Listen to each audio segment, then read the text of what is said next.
Now, this is Progressive Soup, and I have Nina Mohadjer as my guest. I'm David Stevenson, and on our first show, we had a lot of questions to talk about, but instead we ended up finding Buddha.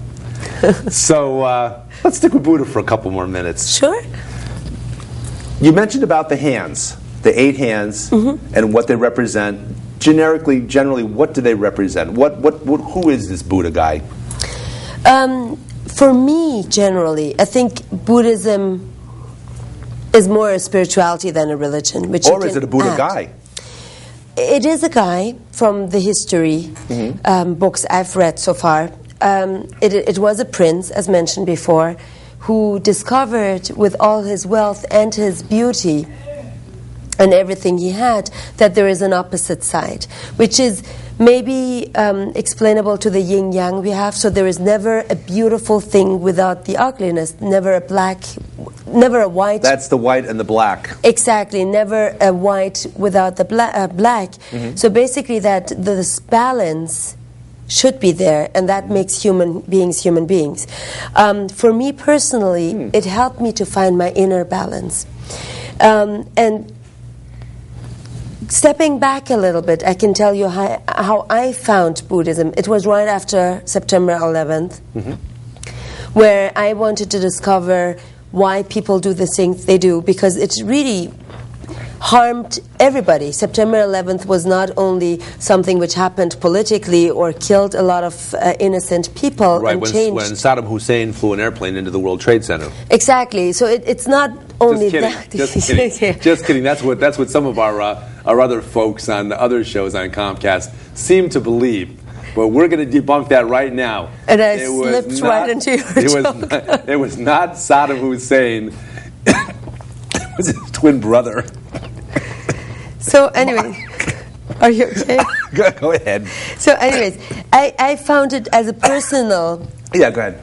As a personal point for myself to discover a lot of things about religion, about different paths, which again leads to women's rights as well. Yeah. On that path to women's rights, it's not like from one day to another I found about the status of women. Yeah. So towards Buddhism, I like the fact that Buddhism explains a lot about yourself. Basically, you cannot do good deeds in this world without first reaching your own nirvana, without first reaching this inner balance. And you have to accept your positive and your negative. Like, I don't know whether you probably know some things about marketing, the SWOT analysis marketers do when they're developing a new product. I might know a little bit about that. Strength and weaknesses, opportunities and threats. Yeah. And so Buddhism for me is the strength, weaknesses. So to accept your own strength and weaknesses, to accept your good and bad, in order to accept yourself as a human being, and then step up and help others and deal with others. So those 8 hands of Buddha, which are not really called the 8 hands of Buddha, but they represent, every one of them represents something different. If you look at Buddha statues, a lot of them have a little jar in their hand, which I was told is supposed to show the healing of the world, basically medicine of the world. Which one I like the best is when the Buddha is standing or sometimes sitting, having one hand up, one hand down. Yeah. Saying basically whatever you do with one hand, the world is going to see it on the other side, which has a very deep, deep meaning to me. And looking at Buddhism, I found a lot of similarities or a lot of sources of the other religions in Buddhism. And that's why, again, when we go back to the differences, like what we said about the different cultures and boundaries we set ourselves, it's the same way, David, with the religions. People concentrate way too much. If you look at a person who is sitting in a Buddhist temple, if you look at another person praying in an Islamic mosque, at one person praying in a church, or one person praying in a Jewish temple, they're all praying. You know? So for me, setting a boundary again, setting a limit, maybe maybe I'm too spiritual in this point, maybe I'm too freedom-loving, or as Republicans would call me, a freedom-loving, tree-hugging Democrat liberal, which I was called, by the way, during the Board of Ed campaign I was running. So for me, those are all boundaries. And did you admit it or no? I mean, you must have admitted it. I mean, you are one of those, aren't you? I am, and I take it absolutely as a compliment. Okay, I absolutely take it as a compliment. And I think if more people would start slowly looking at everything we have in common and accept, as Elie Wiesel was actually saying in one of the graduation ceremonies just this past Sunday, a friend of mine was telling me that he mentioned and please correct me if my quoting is wrong, accept others in their otherness. And I think these are just a few words, but they really bring it down to the basic. And, you can transfer it again, since our topic is supposed to be the status of women. We'll get there. But before we get there. Yes, sure. Before we get there, I want to know, since we're talking about the status of women, I want to know for a fact that I've heard a rumor, and I think it's true, that Buddha is really a woman. I had never heard of this. No, really? No, I had never heard of that. Well, if the status of woman is equal, then for every male Buddha, there has to be a female Buddha. Probably. Okay. You're right. I never thought of it that way. And since there's this equality in nature, there has to be one to balance the other. Male to the balance of female, not good behavior, but bad behavior, but good qualities, bad qualities. So there has to be. You're right. Will you admit? You will agree. I never thought about it this way. Good. And if you look closer at the Buddha statues, it's really unisex. You can never see the male traits of the face, the very masculine face. You can see a little femininity. So maybe it's done on purpose. That's funny. But something to talk about, definitely. So now, back to the status of women. You know what? Let's go back. I want to go numerically, just for once on this show. I want to go numerically the way the questions are actually written in order, just for the heck of it. Does the knowledge of the languages, and I'm presuming that means Farsi and German and English, or Ridgefieldian as we call it, does the knowledge of the language give you a certain connection to any of these specific 3 countries? Absolutely. I was one of those lucky ones who never had to struggle with any language. And to this I really owe a lot to my parents, because both of them, when they came into Germany, they had to learn German being one of the toughest languages. They really had to learn it from scratch. And my mom struggled a lot with it. She was this petite woman coming to Germany, where at that time everybody was still tall and blonde. And she said she was scared of them. So and she did not fit the mold at all. At all. And she was seen like a little Middle Eastern doll, in a way. She was at that time very young, very petite. And she says she really struggled with it, and she felt German people are very harsh because of the harsh language. Even the nice... Oh, it is a very harsh language. It's all... And you see, I don't notice very this. Guttural and very, oh my God, it's nothing like French or Italian, which yes, are absolutely. beautiful flowing languages. The poor Germans, they get stuck with this.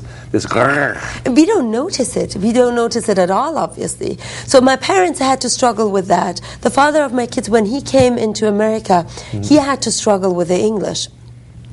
And it's a tough language. It's an easy one to struggle with because it's a tough language. Exactly. And nobody really realizes, while English speaking might be easy, that English is one of the world's richest languages. And I'm always stuck on the word enough, how it's written and how it's pronounced. To this day, I'm still amazed by how you can write a word this way and pronounce it that way.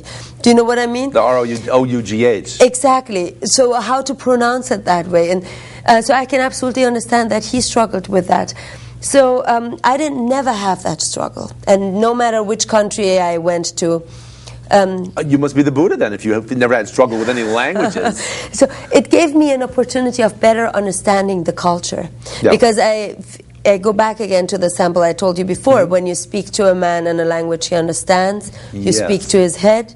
But when you speak to him in a language which is his language, you speak really to his heart. So people embraced me differently when they noticed I do speak their language. Or if words were missing, for example, when I moved to the US, when words were missing here and there, they embraced that and they noticed how much I'm trying to speak it to the same level. They cherish the difference and they cherish the effort you're putting into speaking a language, which for Americans is a tough language. Exactly. I mean, we have a gosh darn tootin' tough time with this here language. Exactly. So I never had the struggle which a lot of people are facing, and which explains why during the campaign, as you know, I was the first Iranian American to run here in the state of Connecticut, which gives me a lot of pride to myself. Board of Education in Richfield. Exactly, Board of Education in Richfield. And what better person to run for the Board of Education seat than someone that speaks 3 languages? Actually, I have to brag. I speak 6 languages. Which are? Well, Persian, which is always mistakenly said as Farsi, but you shouldn't say that. German, I was raised bilingual. Then English, French, I speak Italian, and I had Latin at school. And I'm in the process of learning Arabic.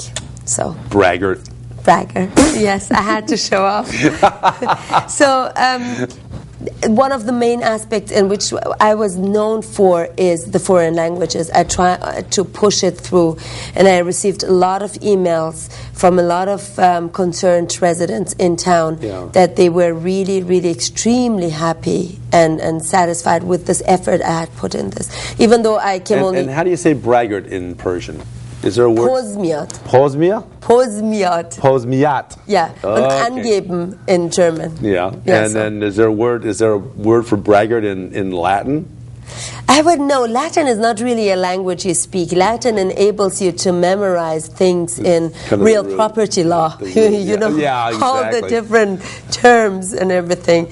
So in the legal studies it helps you, and it definitely helped me. Seeing again, going back to we should have called the show Common Denominator because of all the things French and Italian and Spanish have. I understand Spanish when I read it.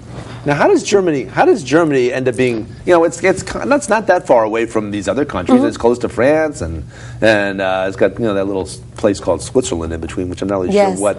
I'm not really sure who they are, but it's kind of close to all these countries that speak these lovely, flowing, romance languages that just tear your heart out and make you smile. And then the Germans get stuck with this. Well, if you think German is harsh, you should listen to Swedish or Finnish people speaking. Because the further north you go, I think people... It's the cold then. Yes. And somebody once told me, I don't know whether it might have been you, that the more you go towards the north, because people are freezing or colder, they speak faster, they act faster. As a matter of fact, I think that might have been me that said that. As a matter of fact, I think I'll take a little credit for that. Thank you. And now there's another language which is really harsh, maybe even harsher than German, Korean.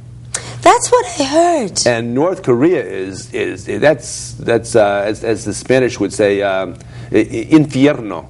It's hell. It is. It's cold there on the 4th of July, I think.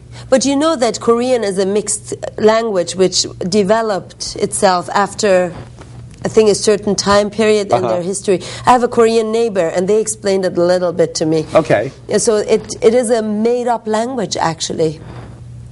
It is really a mixture of different languages. And if you look at all the Asian languages and compare the signs, theirs is completely different.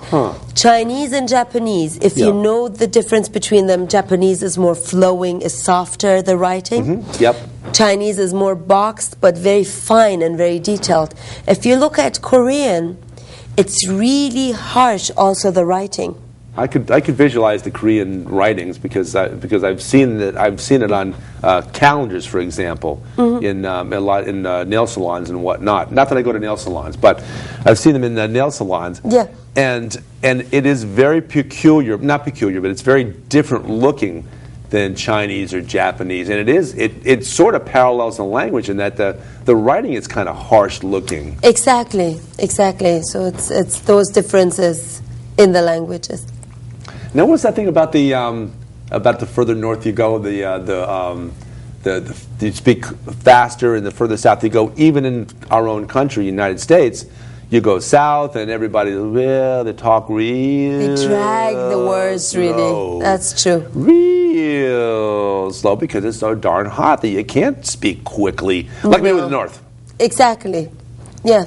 Absolutely true. Absolutely. So we're a little bit more high-strung here in the north, I guess. I guess so. Because you have to be when it's cold. You have to speak faster to warm up yourself. Exactly, and move a lot. Now there are countries where they use their hands more in define. Italian. Italian, Persians. What what's behind that? I mean, why do Italians? Oh, and Persian also? Yes, absolutely. A lot of hand signals and whatnot? Absolutely.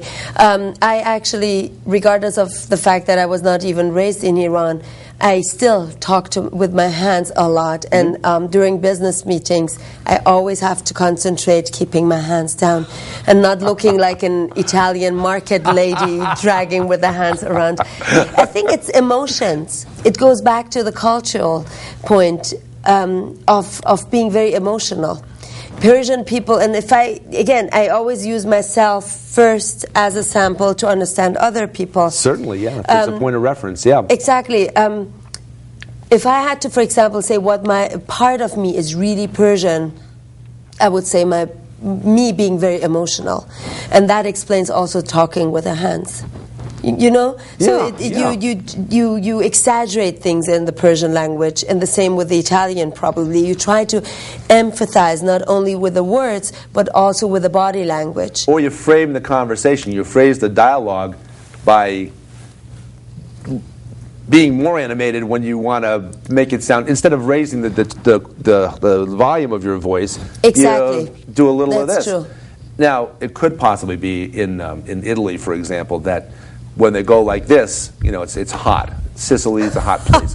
They're really sort of fanning themselves. It serves a little different purpose than the hand language in the northern part of Italy. I like that explanation. So I already learned two things, and I thought I'm already very bicultural and everything, but I learned two things. I'm going to make you wait a second. Quadro? Dodecacultural. Is that 12 or is that 20? Yeah, the quattro is 4. Yeah, but dodeca is like a dodecagon. Yeah. Is that the 12-sided one? Yes. Okay. Dodici. Oh, okay. Dodici. For what? Dodici is 12 in Italian. Dodici, yes. Okay. Yes. Okay. I have to tell people every once in a while. It's a sono italiano de Betel. Oh, okay. That's my shtick with the Italian language. That's all I say in Italian, other than a very few other words. But you'll have to teach me how to say. How do you say, "I'm Persian from Bethel"? In Farsi? Sure. Man Irani hastam az Bethel.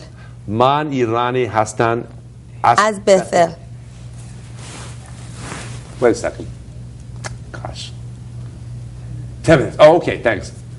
I thought it was giving me 5P signals. So man Irani hastam az Bethel. As Bethel? Yes. Very good. Man Irani hastan as Bethel? Exactly. Very good. Very good. I'll learn you some Persian. I speak Persian. So, hey. As you know, my children are trilingual. Mm-hmm. They were raised trilingual. And they don't quite measure up to mom yet, huh? No, well, they learned French. They started learning French at school now, so they're picking up with the fourth. Well, mom always wants to be able to speak more languages than her children, so she can brag about it. No, actually, I try to encourage them to learn more than I do. More languages, and also different ones. So no matter where we get stuck in an airport, one of us can get the way out. So every airport has an interpreter. Exactly.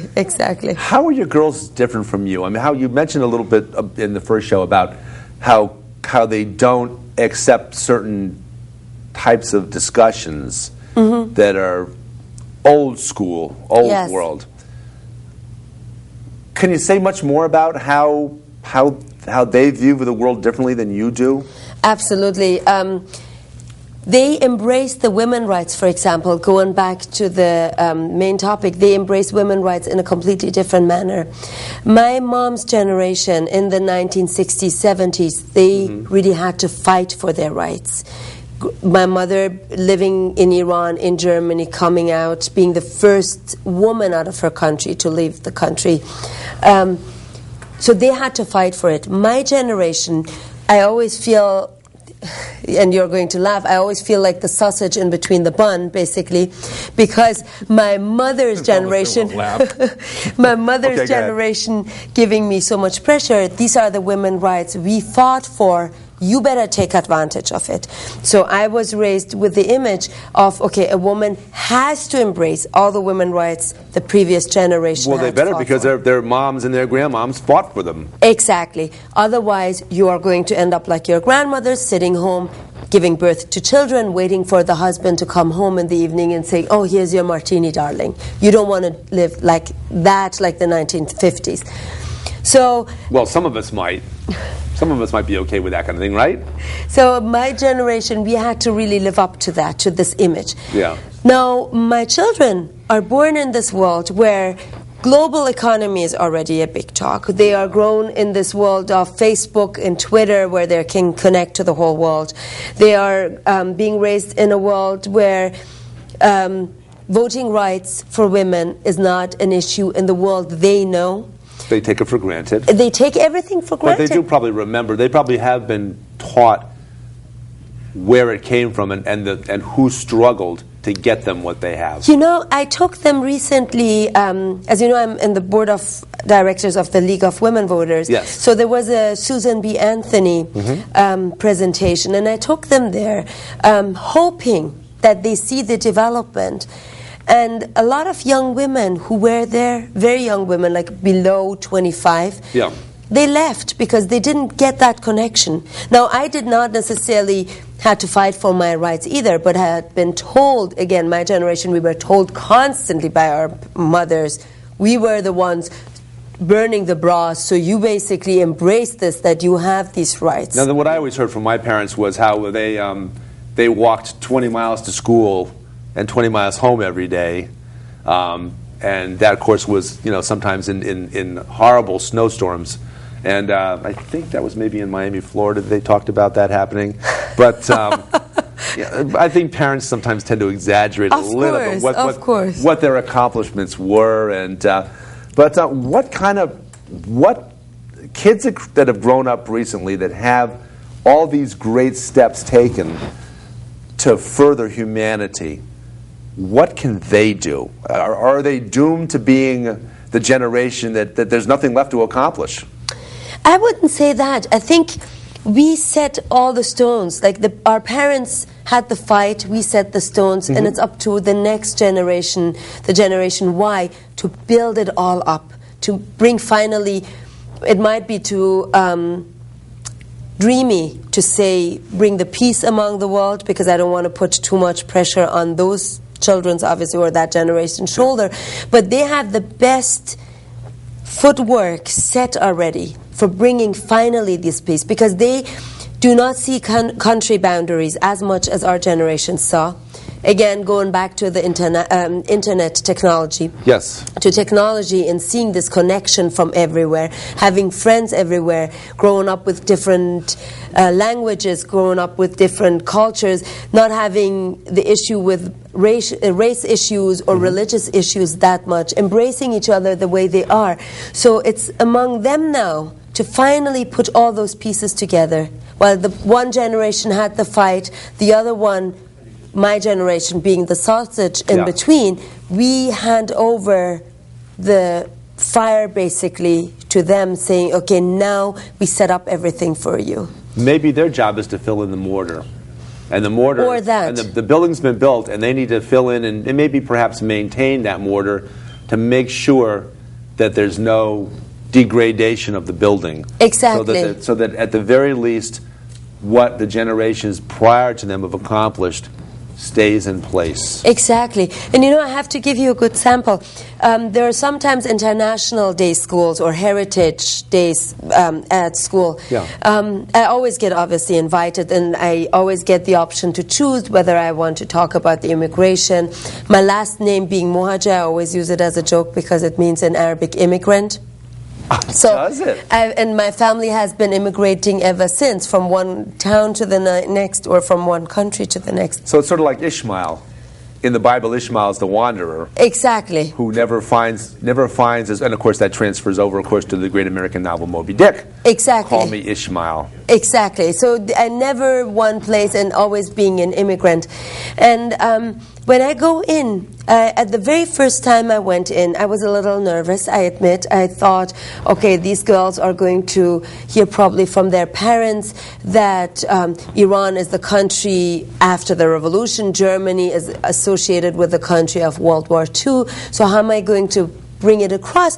But I noticed these children really embraced the fact that I came from different places. And they were fascinated because they had never thought of anybody, or me in particular, being different than any one of them or any of their mothers. They were fascinated. So I saw at that point all the